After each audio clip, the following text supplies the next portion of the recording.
June 19th, 1944. Dawn breaks over the vast expanse of the Philippine Sea, a shimmering canvas of deep blue under a hazy tropical sky. A young Japanese pilot, strapped into the cockpit of his Mitsubishi A6M-0 fighter, feels the humid salt air whipping through the open canopy as his carrier, the Zuikaku, pitches gently on the swells. The low rumble of engines vibrates through his body, mingling with the distant thunder of waves crashing against the hull. His hands grip the controls tightly, heart pounding with a mix of resolve and unspoken fear, as the first light reveals the silhouettes of his comrades' planes lifting off into the uncertain horizon, bound for what they believe will be a glorious confrontation.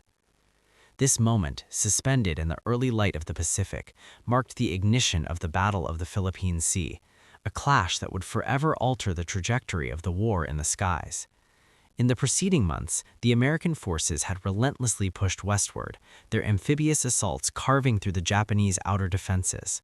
By mid-June, the United States Fifth Fleet under Admiral Raymond Spruance had targeted the Mariana Islands, Saipan, Tinian, and Guam as a strategic linchpin. These islands, within striking distance of Japan's home islands, offered bases for long-range B-29 bombers to rain destruction on Tokyo itself. The invasion of Saipan began on June 15, 1944, with over 70,000 American troops storming ashore amid fierce resistance. For the Imperial Japanese Navy, this was an intolerable threat. Admiral Soemu Toyoda, commanding from afar, activated Operation A-Go, a desperate bid for Kontai Kessen, the decisive fleet battle envisioned since the war's outset. Vice Admiral Jisaburo Ozawa's first mobile fleet, comprising 9 carriers and 440 aircraft, steamed eastward from Tawi-Tawi, supplemented by land-based planes from Guam. Yet, unbeknownst to them, American codebreakers and submarine scouts had pierced their veil of secrecy, relaying positions that allowed Spruance's Task Force 58, 15 carriers strong with over 900 aircraft, to position itself like a predator awaiting its prey. The stage was set not for mutual annihilation, but for a one-sided aerial cataclysm that would expose the widening chasm between the two navies. As the Japanese pilots soared into the morning sky, their expectations burned bright with the fire of indoctrinated invincibility. Trained in the rigid ethos of Bushido, they anticipated a repeat of early war triumphs where superior spirit and daring maneuvers had humbled larger foes. Many were veterans of Pearl Harbor or the Solomons, like Lieutenant Zenji Abe, who had survived the inferno of earlier battles and now led a strike group from Zuikaku. They envisioned piercing the American screen, unleashing torpedoes and bombs upon the enemy carriers, turning the tide through sheer willpower. Whispers in the ready rooms spoke of the American pilots as soft, their machines as mere products of material excess without soul. But reality descended like a storm. The first raid, launched at 0830, comprised 69 aircraft, Zeros, D-4Y Judy dive bombers, and B-6N Jill torpedo planes. Detected by American radar at 150 miles out, they were met with a wall of Grumman F-68 Hellcats, those sturdy blue-winged predators that symbolize the relentless output of American factories. Swarming in coordinated packs, directed by fighter directors aboard the carriers, the Hellcats tore into the formation. 42 Japanese planes plummeted into the sea, their pilots' cries lost to the wind, while only 1 American fighter was lost. Survivors pressed on, but the American gun line, battleships and cruisers armed with proximity-fused shells, erupted in a barrage of flak that shredded the attackers. A single bomb struck the battleship South Dakota, killing 24 and wounding 27, but the fleet remained unscathed. The emotional weight of this mismatch crushed the Japanese airmen. Where they had expected honorable duels, they encountered mechanical slaughter. Lieutenant Abe, diving toward what he believed was the carrier Bunker Hill, recalled the horror. "That was dreadful for me. I never saw so many Grummans." The Hellcats, produced in staggering numbers, over 12,000 by war's end, embodied American abundance, each one a testament to the democratic engine of innovation that churned out superior aircraft faster than Japan could train pilots. Abe's plane was riddled with bullets, forcing him to ditch near Rhode Island, his dreams of glory dissolving into the waves. The second raid, 128 strong, fared even worse. 97 were destroyed before reaching the fleet. American aces like Lieutenant Commander David McCampbell and Lieutenant Junior Grade Alexander Vrachew feasted on the unorganized waves. Vrachew, in a single 8-minute frenzy, downed 6 Judy bombers with just 360 rounds, later signaling his triumph to Admiral Mark Mitcher with 6 upheld fingers. As the day wore on, a third raid of 47 lost 40, and a fourth, misguided towards Guam, saw 30 of 49 vanish under Hellcat guns. By sunset on June 19, 1946, Japan had lost 346 carrier-based aircraft, a figure documented in post-war interrogations and U.S. after-action reports. The Americans, in contrast, mourned only 23 planes in combat, their pilots returning to well-stocked carriers where abundance reigned, fresh food, ample fuel, and the hum of radios coordinating with democratic precision.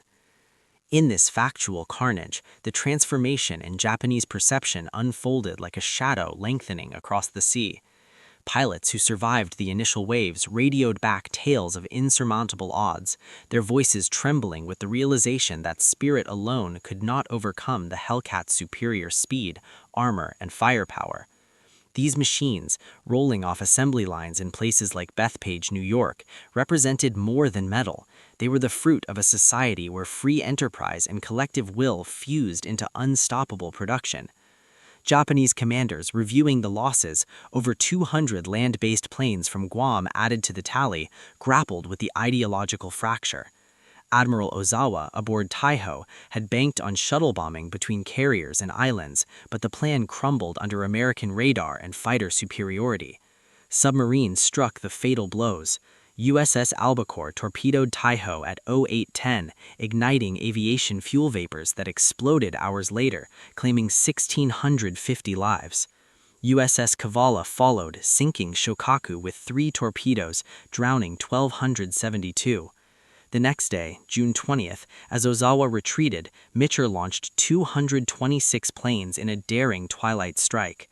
Though distance strained fuel limits, 80 American aircraft ditched or crashed on return, the attack sank the carrier Hio and damaged Zuikaku, sealing Japan's retreat.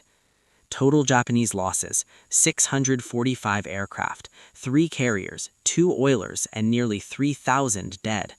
U.S. casualties: 123 aircraft, 109 fatalities, mostly from the hazardous night recoveries, where searchlights pierced the darkness to guide pilots home.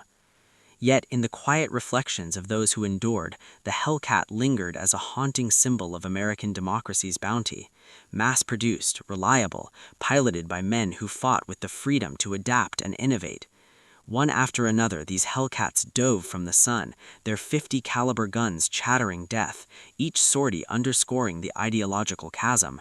Where Japan clung to hierarchical rigidity and resource scarcity, America harnessed its vast lands and liberated workforce to flood the skies.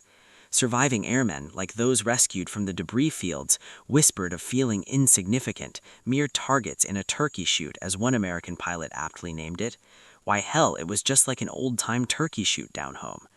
This phrase, echoed in logs from USS Lexington, captured the disparity that shattered Japanese illusions of aerial dominance. The battle's aftermath etched a profound shift in ideology. No longer could the Imperial Navy sustain carrier operations.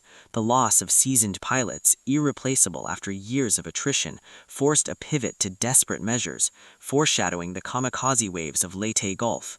Ozawa's fleet, once the pride of the empire, limped home depleted, its commanders confronting the harsh truth that material superiority, born of democratic freedoms, had eclipsed martial spirit.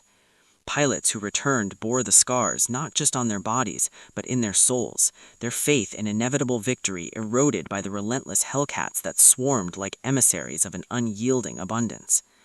In the epilogue of this aerial apocalypse, as the Philippine Sea swallowed the wreckage, a poetic truth emerges from the depths. The Hellcat, that emblem of American plenty, whispered of a larger freedom, the liberty to create, to produce without fetters, forging weapons from the forge of democracy itself. In the face of such abundance, the Japanese pilot's insignificance was not mere defeat, but a reflection on ideology's limits. Where tyranny constrains, freedom multiplies, turning the skies into a testament to the enduring power of liberty's harvest.